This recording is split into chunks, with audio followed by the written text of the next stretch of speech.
Hey, everybody, we're here for a new episode, not a new episode, the first episode of the RLG cast. The show that has yet to be named has been officially retired. We passed 100 episodes. It will never come back again, ever, forever, and ever. So just look out for the RLG cast. We'll try to do it as often as we can. It's just going to be a general podcast. We're going to talk about pop culture things and just have a good time. It might be hosted by me. It might be hosted by Nikki. It might be hosted by Putty. Who knows? We'll see how it goes. Maybe Caps will be here. Definitely not JD. But yeah, I just show up. I'm here with Putty from the Puttyman, man who does Putty, and I'm here from JD, the donut man. He eats donuts. If you go to his channel, all he does is eat donuts. Their links will be in the description below, so check them out. And anyways, let's just start talking about some stuff here. Okay, so I got to jump in. So I broke down and got it, and I'm starting it this Wednesday when the DLC comes out. I got Midnight Suns. I got the season pass. I'm going to play as Deadpool or play with Deadpool on my first run. Okay, first off, JD, have you played it yet? Yes, I have. Do you? Okay, so the way I read online is that he will be a character that I can go to in the game, right? When I start my game? Let's just say, if you're expecting to play Deadpool throughout the whole thing, you're in for a big disappointment. Well, is it like Alliance where it forces you to switch teams at times? Mm-hmm. Well, that's fine, but as long as in the end I can still go back to him, you know what I mean? At some point, there's certain things you can't play as him, so you can't do the entire game with Deadpool if that's what you're hoping for. But he can play as Deadpool. Yes. All right, I think that's good enough for Buddy. Yeah, well, that's the thing. He has his own DLC story too, and that's the first thing I'm going to. And I think that's the only thing he's going to be available in. Wow, well, if they do that, that's crazy. Well, I'm not 100% sure. He may be, because without spoiling it, a lot of characters that are in the game are pivotal to the story. So if you take out one of those characters and insert Deadpool in there, it kind of won't make sense. Well, apparently there's a vehicle in the thing where you actually can alter her vehicle and actually as the truck too with his vehicle. So apparently he is a way where he can actually alter some things in the storyline. Cosmetically, yes. Okay, well, I guess but not the actual story. Okay, so I have a question. I know you said it's like Legends, right? X-Men Legends. It's more like XCOM. Oh, XCOM. Sorry, that's what I thought. Yeah. I missed. If you love strategy games, then hell yeah. Is it turn-based? Yes, it is turn-based. Is it free roam? No. So it's not like Final Fantasy VII? No. Wow, I haven't even seen gameplay of this. I knew you played. Take Tactics meets Final Fantasy Tactics meets XCOM. Oh, I'm down for that. I love Tactics. That's such a strange game, though. So basically, the idea that you're telling me. So the main hub, it's very much like the way X-Men Legends was, or Marvel Ultimate Alliance. You had your base hub where you would start all your missions from, and then wherever your missions, it's basically you're on a grid. Oh, and you move like it's like Fire Emblem. The Deadpool, yeah. In a way, very much like Fire Emblem. So it's a typical strategy tactic. Okay, and now I really want to get this. So it's basically like they tack on his DLC as another side story that's part of the whole thing. Yeah, that's not part of the main story. I'm okay with that. I'm okay with that because then in his world it's going to be the whole fourth wall breaking, all the stuff that I want. You know what I mean? And then but it's the really bad voice actor from the game. Who cares? Midnight Sun gave it an 8. Nolan North. I'm okay with that. Midnight Suns gave themselves an 8. IGN gave it an 8. So I mean, it can't be that. It's got to be good enough. It's fun. It's there's like some Warhammer type elements to it as well. Well, let's put it this way. That sounds good. When I saw the day was dropping, and it was literally 2 days before me getting old, so I was like, I gotta have this. I want to play Deadpool. It's my favorite character. So I figured I'd talk about that because, again, I haven't got to play it. I said, well, when I read the little bits I heard about him being there, I was like, I'd rather just start off and play that, get that out because I'm excited, and then that way I'll have the character to play with in other areas, even though his story won't be, you know what I mean, intertwined. Yeah, and that's what I was wondering about. I think it'll kind of be like, and it's the DLC, like his side story. It's going to be like, you know how with when Spider-Man came out, there's the Silver Sable, there's the City That Never Sleeps DLC, and it was in little parts like that. I think that's what that's what his stuff is. Well, I hope it's not like that because the Silver Sable thing was dog poop. Well, once I finish the main game, look for that on my channel. It's so typical of Marvel, like, to just tack on expansions that are unnecessary and don't really add much to the game. I don't like it.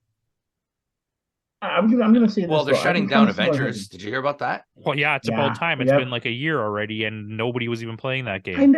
I had no interest to even go back as Spider-Man because, like, when I saw what you can do, I was like, dude, this is not the Spider-Man. Like, this is horrible. You know what I mean? This looks so bad. Well, how are you going to give us Spider-Man the game and then Miles Morales the game, and then you're going to add a subpar Spider-Man in Avengers?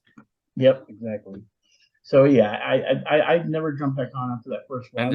And they're saying the Suicide Squad, the Justice League is going to be games as a service like that as well.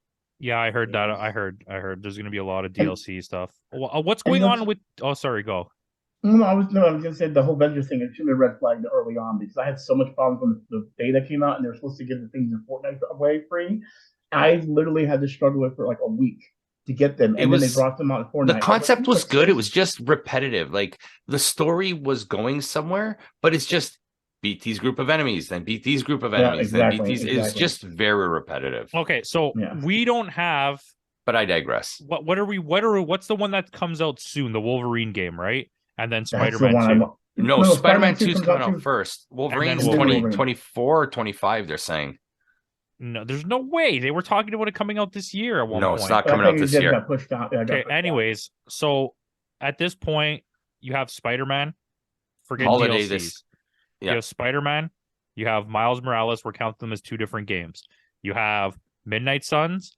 You have Marvel Alliance or whatever it's called, Avengers. The Marvel's Avengers, yeah. And then you have Guardians of the Galaxy. Rank them.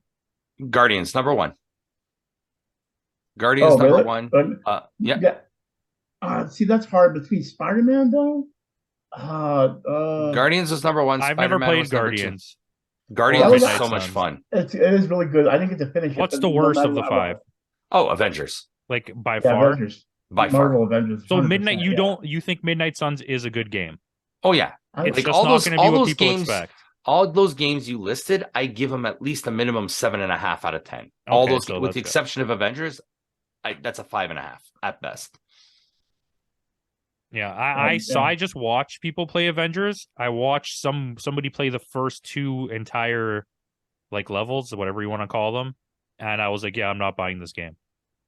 See, the thing is, I think they call it Avengers, and you're expecting the movie version, the MCU version of the Avengers, and the only one that kind of fits the bill is Ms. Marvel because she's more comic accurate.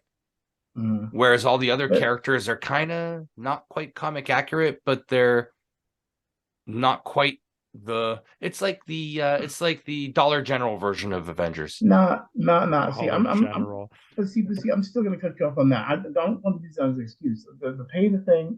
There are several things that are wrong with it. Okay, first off, let's use this comparison to Guardians of the Galaxy. Both been made by Square. Okay. Guardians of the Galaxy even looked different than the characters in the movie, but it was such a great game. You know what I mean? Avengers, two things that I felt was wrong with it. Aesthetically, no, I felt like actually it was not bad. What I felt was bad was the whole thing about purchasing outfits like for $20. Like, it's ridiculous. Like, whereas in Guardians, you unlock you have the ability to unlock everything. I think that's what made it more fulfilling. Is you want to go back and you want to find everything. But it's also the way it was set up thematically. Like, they were trying to do a bigger version of what Alliance was, where it's like, ooh, we have to be in the same area fighting things, that kind of thing. Alliance was so good. But see, Alliance knew what it was doing based on where it was at that time. That's what I'm trying to say. This is different, where they were trying to make it a bigger scope, but like they were bottling something like Hulk. It didn't work for the thing. Like Hulk destroying stuff compared to Hawkeye. It doesn't work the same way in that format, and it just doesn't. It's how do I explain it? Like, can you help me here, Jay? You know what I'm saying? Like, where it's like the way the game plays is it just wasn't smooth enough. Okay, like for example, if you're fighting a specific AIM agent, the Hulk would have destroyed this one. He would have one-shotted this agent, whereas Hawkeye would have taken a couple arrows or something. But they have the same power level, and it takes the same amount of hits for Hulk that it would for Hawkeye. I think that's what you're trying to Yeah, it just So you're aesthetically. telling me It's the just Lego games are better than this game? Oh, oh 100%. yeah, dude, 100%. Marvel Avengers is a piece of it's a wreck. It's a wreck. It's one of those things I eventually saw it would look really good. The way they did the cinematic, everything that was set up. And even when I first played that first level on the bridge, I was like, oh my God, this is amazing. It led into something awesome. But then what happened was just like JD said, it became this thing where it's like, ooh, next level, boss, characters, next level, boss. Like it felt like it was just like it was mapped out, like it was supposed to be randomly generated, but it was like not randomly generated. It Like it was was very linear, it was very linear. non-randomly looking like it looked Yeah. randomly generated linear. It was that Randomly linear. Okay, Yeah. we're moving on here. So has anyone seen this new show coming out called The Mandalorian season 3? Well, I haven't seen any episodes, but I've seen the trailers. I saw the trailer. Yes, I definitely saw. And the are trailer. you I've seen it like 5 times. mildly excited? I am. I mean, here's the thing. You know me. I'm a big Mandalorian fan, so I'm gonna vouch for it. I mean, is it gonna be as good as the other ones? I don't think it's ever gonna be as good as those. If they do, not. I'm excited, but I'm just happy to be back in that world again. You know what I mean? I'm excited to go back and see what they're gonna do and what they're gonna bring in. I'm excited to see a live version of Mandalore. Mm-hmm. And see the ravages that the war had on their planet and stuff like that. I didn't the even think return about of that. Vizsla, like it's the Vizsla clan and Death Watch and all that. Like, Yeah, I mean, I it's the best thing that Star Wars has ever made. Andor was pretty good though. Yeah, the second half of Andor was pretty good. Yes, the second half. If the second season can be all like the second half of season 1, then we'll have a different story. But I mean, the Mandalorian is like top tier. You know what? Boba Fett wasn't even bad. I don't care. I'm not letting anyone slander that name, Putty. Yeah, it was still good. It was still good. It was just for me. Again, it was just because it didn't have what I had when I was a kid, and again, that's because in JD understands. I read the comics. I had this stuff built in my head that I was just so weird. I think the appeal of Boba Fett back then was he was this mysterious character that we didn't know too much about, and that's what made him all that more intriguing. They did a good job in like the legends novels to like flesh out his character a little bit more. But I feel with Boba Fett now is just too much all at once. Like it's trying to fill in years and years of lore within 6 episodes, which the book of Boba Fett was the second half of that series was literally Mandalorian season 2.5. Well, also, I watched a video that pointed a specific thing out that I didn't even notice. So in The Mandalorian, okay, so he shows up in The Mandalorian to get his armor back. Right. So at the beginning of Boba Fett, sorry, I couldn't remember the name of the show. Yeah. At the beginning of Boba Fett, it shows the stuff that happened with the Sand People and how he gained like compassion and he's become this different person. So what happens in Boba Fett, I mean, what happens in The Mandalorian season 2 takes place after those events, where he's still a psychotic murdering bounty hunter, but then in his show, it shows us that this took place in between him having those events and then him becoming like, I don't want to be this guy that just kills everybody. I want to like rule with peace. Yeah. And the respect. But in The Mandalorian, he's not that character. So it completely defeats everything that you show us at the beginning of Boba Fett. He straight up murdered those stormtroopers and and it's like I never noticed that because you're not thinking about that when you're watching it. Yeah. That's why I was so badass in that scene, because he was being what we would typically want to see. Or I also didn't like the black tunic underneath the armor. It's the classic Boba Fett is that gray jumpsuit beneath the armor, and the black tunic I didn't think suited it well. Well, see, it's like he's wearing armor over a dress. But we're used to Boba Fett being a flight suit type character. You know what I mean? Like his stuff looks like flight suit, battle ready kind of situation. This seems more like I'm taking my suit, but I'm now making it more like I'm living in the streets or something like that, or living. You know what I mean? And that was I'll admit that was a visually thing I didn't notice until even now you talking about it and even thinking about it. But because the thing is, I found out that apparently this is going to be an interconnected universe that they're trying to pull off the whole MCU thing with the TV shows and the Disney Plus. And so again, we still have Ahsoka that's going to be coming in, and that's going to be a big part of all this. So we're going to see Grogu in that possibly, or again Luke from when he failed in the temple. So Ahsoka's taking place after season 3. Okay, okay. So and that's more the search for Ezra. You could still have back. Yeah, you like they did with Boba Fett, but this is gonna flashbacks. Yeah, like they did with Boba Fett, where there was an entire 2 episodes dedicated to the Mandalorian out of like the 6 episodes of the show. Yeah. So Mandalorian season 3 or Ahsoka? We're more excited about. Are you more excited to see Ahsoka get her own show for the first time, or to continue the No, story? I think more continue the story for me. I want to see how it plays out.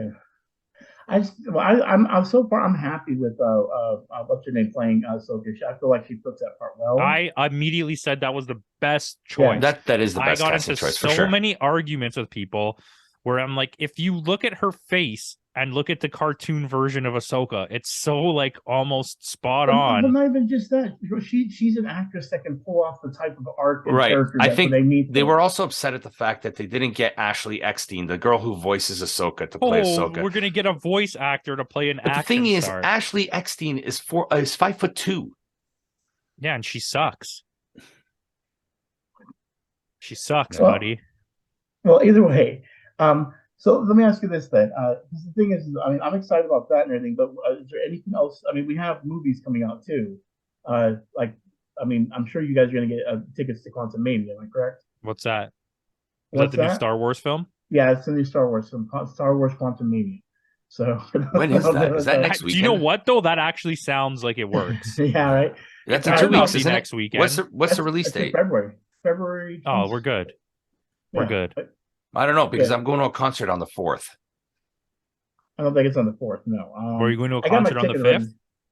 Probably not. I'm going to go see the Charlatans. If anybody knows who the Charlatans are. No idea what that means, but they sound like a band from Boston. Nope. UK actually. Like Boston. I tried. From Boston. I like Boston. Boston. Dropkick Murphys. Yeah, that's why I guessed that.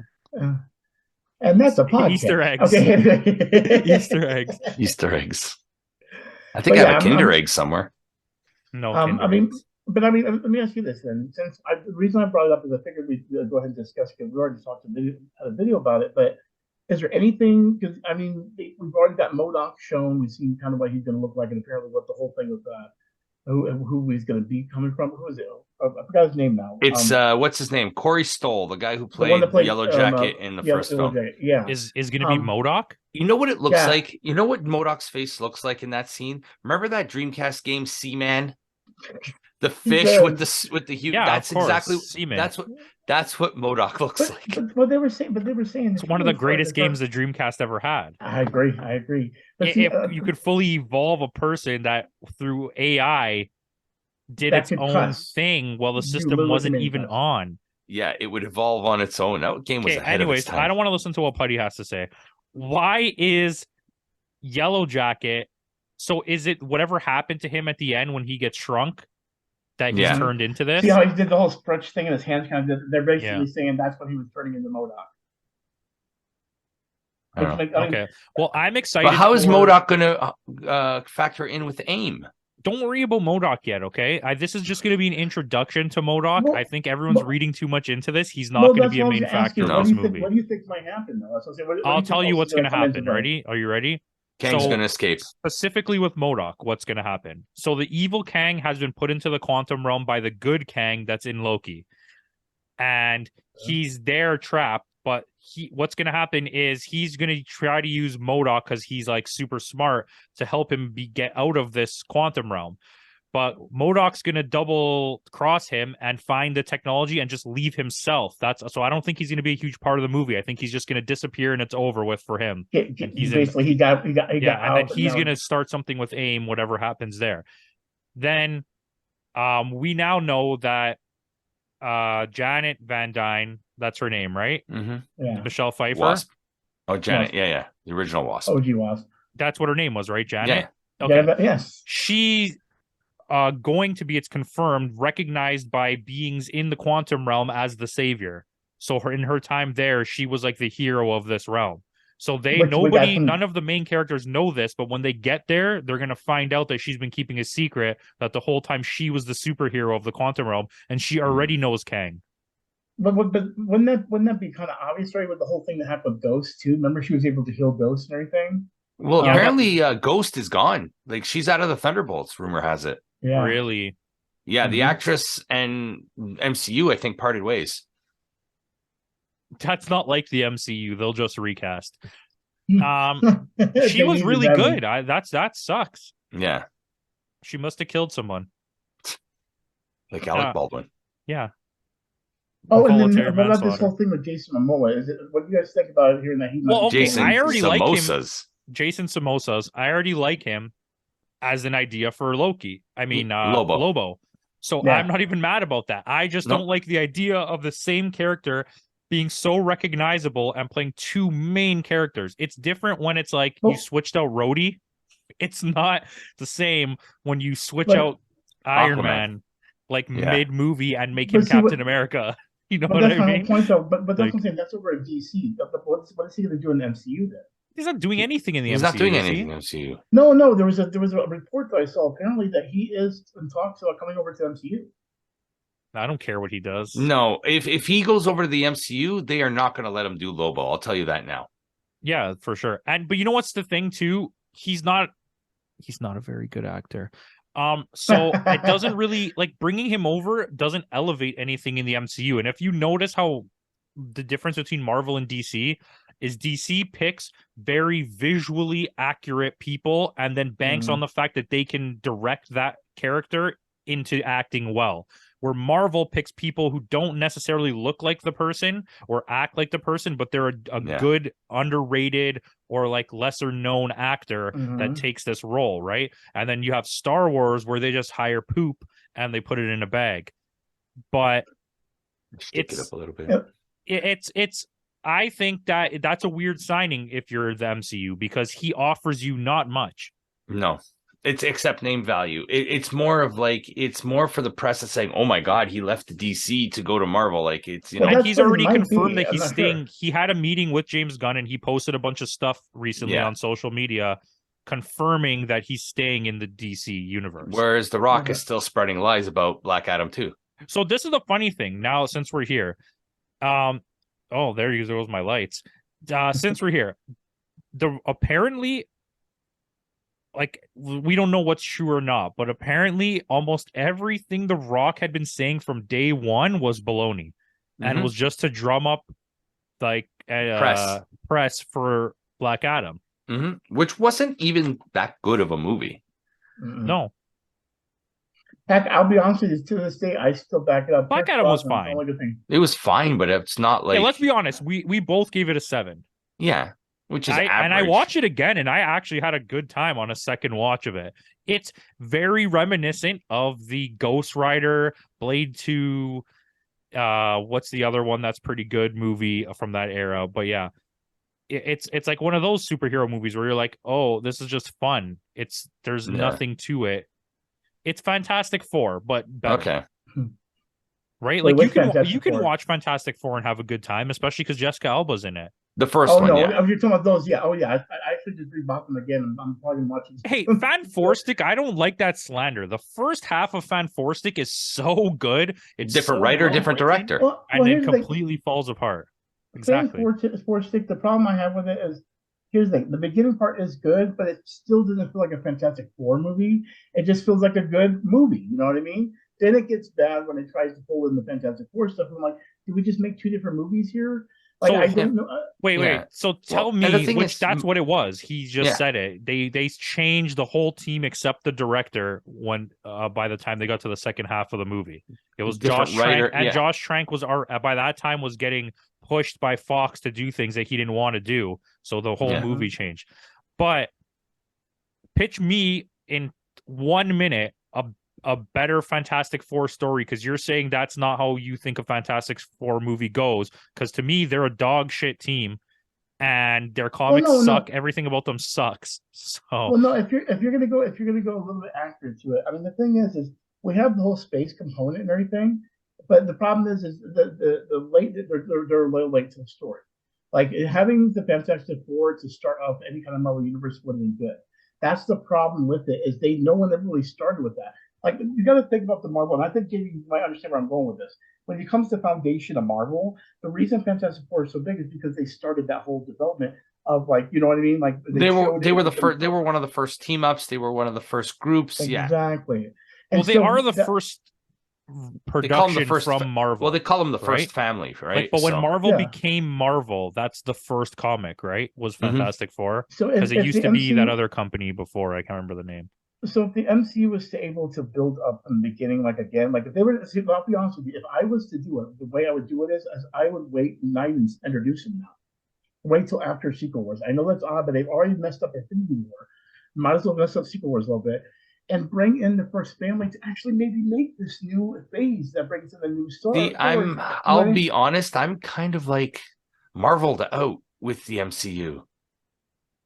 I think it's just I think it's too much now. Like it's way too much. I'm not gonna ever in my life be like, I don't want more comic book superhero movies. You can keep giving them to me forever. The quality of it has clearly gone down from both companies. And it's also a matter of just like, let's just introduce everybody instead of focusing on certain characters. Hopefully it can level out for DC and for Marvel. And then I'd really like to see Valiant do something properly. Because Bloodspot was a disaster. Yeah. I haven't seen it yet. I haven't bought it yet, and then nothing really yet.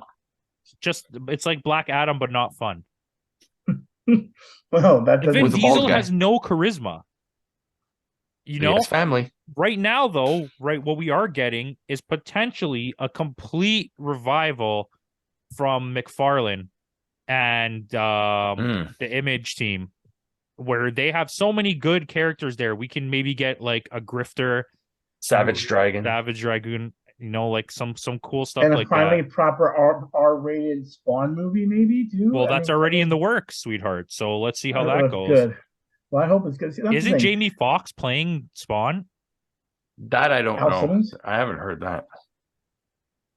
Wow, that would be insane. I'd be down for it. He could. Listen, just do it. Do it right. Like Valiant has so many good. I'd love to see like a Man of War movie. Yeah, XO. Yeah, of course. I want a Gen 13 one too, but I don't think we're ever going to get that. There's too much cancel culture for a Gen 13 movie. It also doesn't carry the same weight as any of the other names that we've just named. Well, no, I get it. There was more. I was a teen at the time. Believe me. And we also had a movie of it already, and it was one of the worst things I've ever seen. Oh, I still haven't watched the anime. Please watch it. I don't want to watch it. I told you. I've already said this story before. We went to a random computer cafe. Like an upstairs apartment. Like it was literally an apartment turned into a computer cafe. It was like 3 bedrooms and like a living room and a kitchen, and it was all just full of desks and computers. And in one of the rooms that was playing, and we watched the whole movie, and it was so bad. You told me about it, and I think I looked up a trailer. And when I saw the trailer, I said, "This is gonna." If I'm even watching this trailer right now, it ruins the original comic book that I love. Visually, everything, you know what I mean? It's like it took the only thing I liked about it, which we clearly know is if you look up Gen 13, you'll understand why it's appealing to yes, Putty, we know you're a perv. Yeah, but anyway, my point to the thing is this, but when you showed me that, I saw it. Well, no, artistically saying, but no, look, as far as artistically, it looked good. And then when you compare it to this cartoon they made, I'm like, what the hell did they do? Okay, but you know what? You know what I mean? Let's be honest. Let's be honest. Let's be okay. In Seagull. So if we're gonna talk about Gen 13, there was a better movie from the same era that came out about a team of people doing stuff, and it's still a terrible movie. It's called The Mod Squad with Omar Epps. And Sean Connery. Listen, I remember going to watch Mod Squad, and at that era, there was Scary Movie came out. What was the movie with Drive with Sylvester Stallone? Driven. Where he's the IndyCar racer. Oh my God, the In Crowd. Like I was going to a movie every week. I saw everything that came out. Idle Hands. I love Idle Hands. Final Destination. Idle Hands is like one of my favorite movies ever. Okay, but hold on. Back to what we were talking 13 about. Ghosts. 13 Ghosts. Enough out of you. You're just gonna keep naming movies. House on Haunted Hill. The Hills Have Eyes The remake. Haunted. Or The Haunting with Owen Wilson and Catherine Zeta-Jones. By the way, can we just stop for a second and appreciate how amazingly hot Catherine Zeta-Jones was? Is it Wednesday? No, because I watched Zorro the other day and I was like, holy shit. I forgot about this. I'm watching the National Treasure series on Disney. Okay, so hold on. We'll pause on that.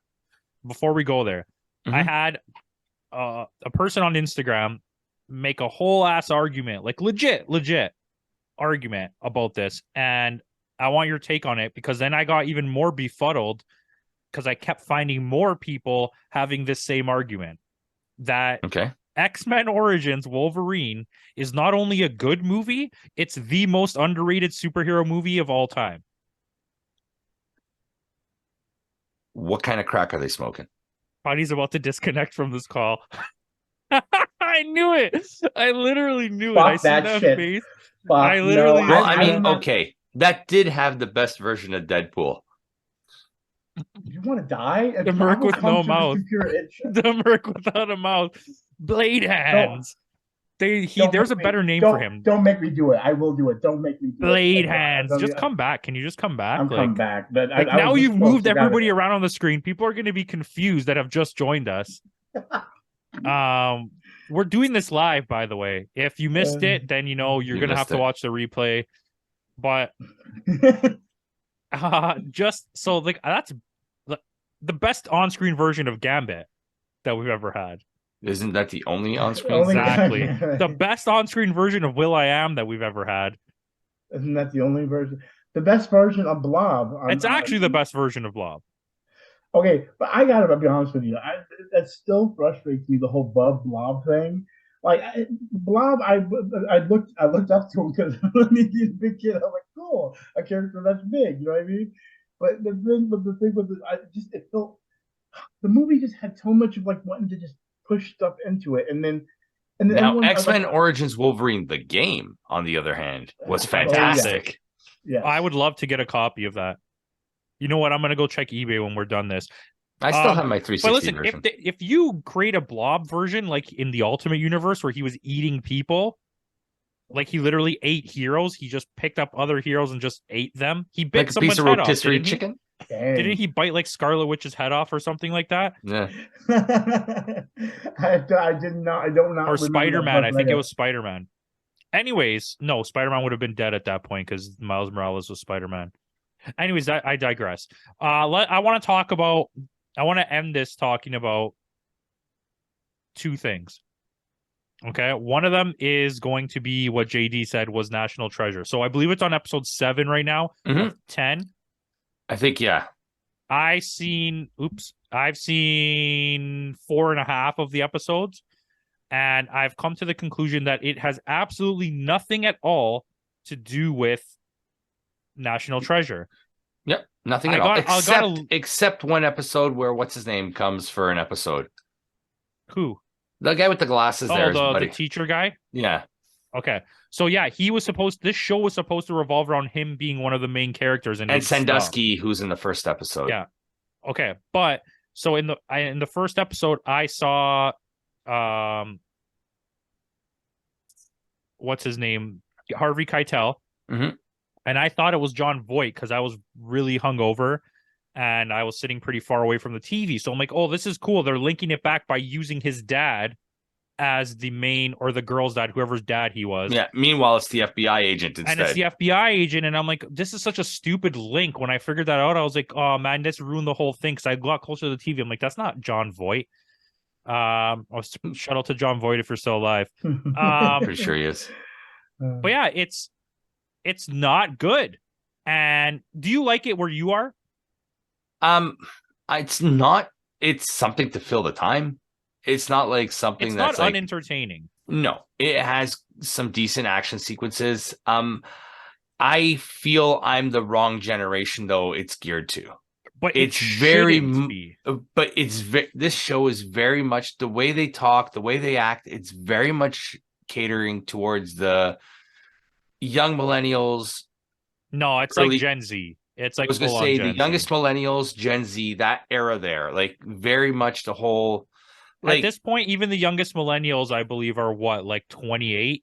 yeah, And I even don't yeah, it's know, it not. wouldn't be, right? Well, I They're mean, just even like close. something is dumb. Like, for example, like for doing what we do here, like in this podcast, the equipment that we have and the processes that we go through and all this, like just to make the picture quality or the sound quality sound half decent.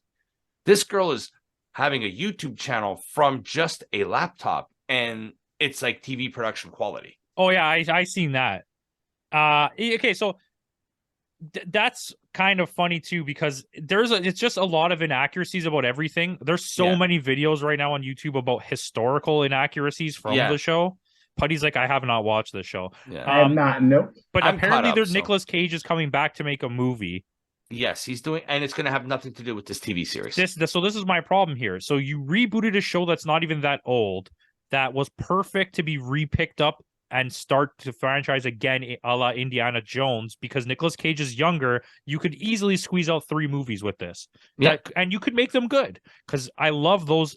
I love action adventure movies where it involves exploring, like Romancing the Stone or just anything like that. Even adding a little bit, like even though they take liberties, but some historical elements too that's based in fact. Yeah, right.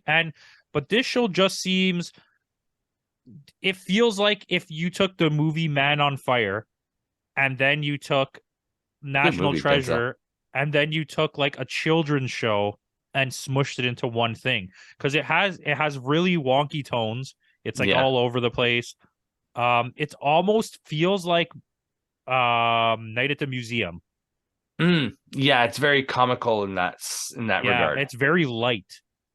And it doesn't have, like, it tries to have weight with its story and it just doesn't. Anyways, I don't want to stay here too long. Do you have anything else for that? No. I don't think that show's worth watching unless you have nothing to do. So I'm going to address the elephant in the room, and that is Velma. Oof.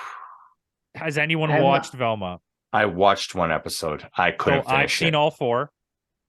It's not good. It's very poorly written. It opens with a bunch of naked high school girls for like 3 minutes straight. There's nothing pro-female about it, so I don't get what they're going for. Velma is an absolutely rude, terrible person that is so unlikable, and I don't know what they're trying to go for here, because you can make a character be unlikable and us enjoy the show, right? Like a anti-hero or something, but like she's so unlikable to the point where everything she does is making fun of everybody else in the show and making fun of you as the viewer. Like most of the show's jokes are making fun of you for watching the show, and you're like, so what's the point of this show? Well, go. Obviously, someone's online says the review, because when you said you watched it and said how bad it was, I went and saw a review and of a guy that's talking about other things to see outside of it. And he was doing a comparison stuff like Harley Quinn. He's like, dude, go literally on the same network. You can go see Harley Quinn, which has what you're looking for when you think you're coming in to see Velma. Yeah, I mean, there's elements of this show, like that opening scene with this in the shower, where it feels like it's trying to make fun of Harley Quinn, which is a show made by the same studio. It doesn't make sense why you would do that. That's one of your most popular shows, and this show's like claim to fame is that I'm gonna make fun of this show that everyone loves, and like it's gonna be like the fact they don't even call Shaggy bothers me. It's Norville, but that's his real name. Yes, it is.